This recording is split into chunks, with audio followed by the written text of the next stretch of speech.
Hello दोस्तों, तो देखियो यहाँ से देखाबो जा रहल छी HRX के बैग के अनबॉक्सिंग और फुल रिव्यू।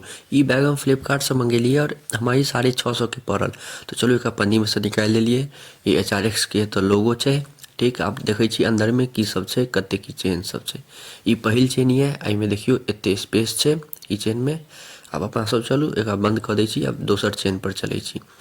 ई दोसर रुक जाओ, ई दोसर छै। हाँ, एहिमे कनी मनी छोट मोट जगह छै। ठीक, आब ई तेसर चेन एहिके अंदर चलू देखै छी कते की सब छै। तऽ एहिके अंदर देखियो एहिके अंदर एगो और चेन छै। ठीक, ई चेन छै और एहिमे 3 गो खाना देनी है, पेन पेंसिल सब राखऽ के लेल।